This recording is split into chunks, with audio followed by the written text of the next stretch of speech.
تورم القدمين من المشاكل الصحية المنتشرة بشكل كبير جدا، وعارف انك عندك قلق بسبب الورم ده وعاوز تعرف ايه سببه وازاي تتخلص منه نهائيا ان شاء الله. فالنهاردة اعرفك ايه اسباب تورم القدمين والعلاج الفعال لكل سبب منهم، وايه افضل الطرق اللي جربتهم مع المرضى عندي وجابت نتيجة فورية خلصتهم من الالم بشكل مباشر ان شاء الله. وفي اخر الفيديو ده في هدية ل3 اشخاص هتعجبكم ان شاء الله. السبب الاول الاكثر شهرة لتورم القدمين وهو الجلوس لفترات طويلة او الوقوف لفترات طويلة. لو طبيعة شغلك انك بتقعد لفترات طويلة جدا او بتقف لفترات طويلة جدا، ده هيقلل من كفاءة الاوعية لانها طول الوقت شغالة ضد الجاذبية، فهيقلل من كفاءتها وهيسبب تورم القدمين في اخر اليوم مع الاجهاد. فالعلاج هنا بسيط، حاول تغير وضعيات جسمك باستمرار. يعني لو طبيعة شغلك واقفة طول الوقت حاول تتمشى، حاول تقعد وترجع تقف تاني. لو طول الوقت قاعد على مكتب زي كده فتحاول ترفع رجلك على حاجة عالية، مش لازم تبقى عالية قوي، اي حاجة تبقى عالية بالوضع ده هتفرق معاك بشكل كبير جدا. وعموما مهم جدا انك تمشي باستمرار وتعمل رياضة وتقوي عضلة السمانة لانها مسؤولة عن ضخ الدم لفوق، هي عضلة القلب الثانية في الجسم. تمام؟ فتعمل لها التمرين اللي احنا هنعمله ده 30 عدة يوميا هتفرق معاك بشكل كبير جدا. وتعمل ال3 خطوات دول للتخلص الفوري من الورم. رقم 1 انك هتنام وترفع رجلك على حاجة عالية تبقى اعلى من مستوى القلب بتاعك، وتقعد في الوضع ده 10 دقايق وتحرك مشط رجلك. تمام؟ رقم 2 انك تعمل كمادات تلج على المنطقة دي، تحط فوطة او فانيلا وتعمل عليها كمادات التلج لمدة 10 دقايق. رقم 3 انك ممكن تستخدم رباط ضاغط او رباط دوالي، هيفرق معاك بشكل كبير جدا. السبب الثاني هو الاصابة في مفصل الكاحل، سواء بقى التهاب في الاوتار او التواء او مزق في الاوتار او كدمة. كل الاصابات دي بتسبب ورم. هل ده طبيعي؟ طبعا طبيعي جدا. وكمان اي عمليه جراحيه في الرجل، يعني عامل عمليه في مفصل الحوض او في مفصل الركبه او في الانكل، ممكن تسبب تورم في القدمين او في القدم دي بشكل طبيعي جدا. يعني الورم مكان العمليه طبيعي ان هي تورم. وبرده هنعمل لها نفس الخطوات، ال3 خطوات اللي احنا قلناهم دول للعلاج الفوري للورم، بجانب انك ممكن تستخدم مضاد التهابات وتورم هيسرع معاك النتيجه ان شاء الله. السبب الثالث وهو خاص للسيدات، وده مع لخبطه الهرمونات للسيدات في فتره الحمل او في فتره الدوره الشهريه، وده امر طبيعي جدا ما تقلقيش منه، عادي انه يحصل ورم في الفتره دي.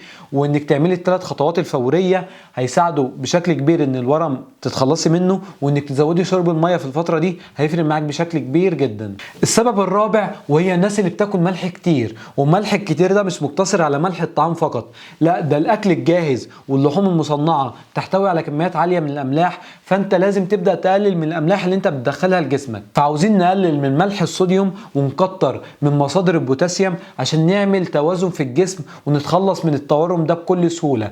واهم مصادر البوتاسيوم في الفاكهه الموز والافوكادو، الخضروات الورقيه زي السبانخ والجرجير والبقدونس والخس كويسين جدا. وانك تزود من شرب الميه، انك تشرب على الاقل 10 كوبايات في اليوم هيساعدك من التخلص من احتباس السوائل في الجسم. السبب الخامس هو بسبب ادويه انت بتاخدها زي ادويه الضغط، الكورتيزون، منع الحمل، مضاد الاكتئاب، بعض ادويه الهرمونات.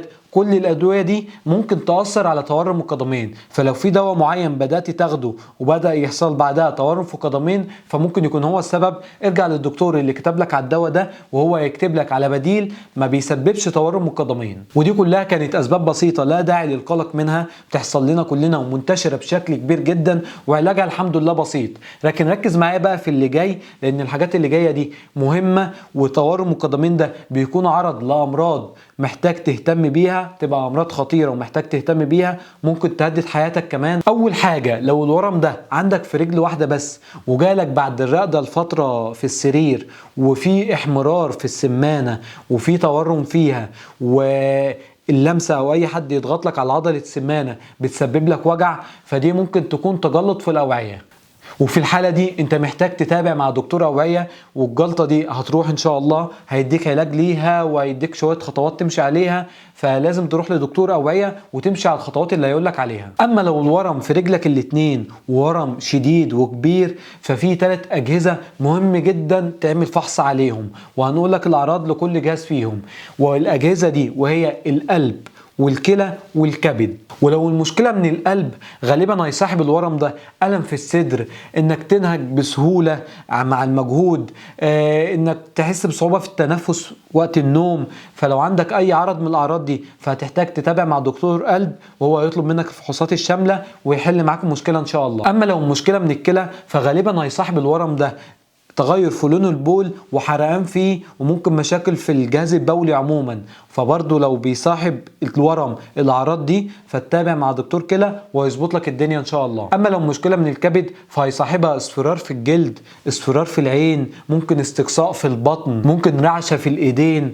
وطبعا نوع الورم هنا بيكون بيتنج ايديما، يعني لما بتضغط على الورم وتشيل صباعك بيفضل معلم مكانه لبضع ثواني زي الصوره كده. واخر سبب مهم انك تاخد بالك منه وهو سوء التغذيه.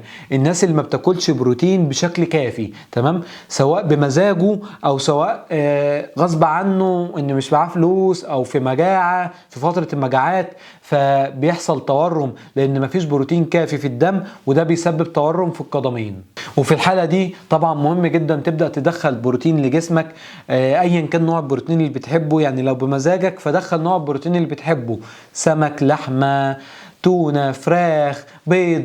ما بتحبش البروتين لان في ناس ما بتحبش طعم البروتين نفسه، ابدأ اخفيه. يعني الفراخ دي اعملها شاورما فراخ، اعملها زنجر، اعملها ستريبس، ابدأ اخفيها. اعمل برجر. البيض مقلي مسلوق، حط عليه جبن، حط عليه لانشون، ابدأ اخفي طعمه، بس لازم تبدأ تدخل بروتين. البروتين مهم جدا ولا غنى عنه للجسم. وبكده يكون فيديو النهارده خلص، ووصلنا لاعلان للهدية ل3 اشخاص هنتابع معاهم نظام غذائي لمدة شهر مجانا، ونظام التمارين، وطبعا استشارات طبية معايا شخصيا ان شاء الله. فكل اللي بتعمله عشان تدخل السحب ده انك تعمل لايك للفيديو ده عشان يوصل لاكبر عدد، واعمل اشتراك في القناة عشان يوصل لك كل جديد اول ما ننزله، وتكتب كلمة ورم في كومنت، تمام. 3 خطوات دول مهمين جدا عشان تدخل معانا السحب وتفوز معانا ان شاء الله. وتقدر تشترك معانا في المتابعة الأونلاين حاليا على الرقم ده. عندنا خصم حاليا 75% بمناسبة الوايت فرايداي، فالأسعار دي ابدأ استغلها وتواصل معانا عشان العدد محدود بس. وبكده يكون فيديو النهاردة خلص. أشوفكم الفيديو الجاي على خير. سلام عليكم.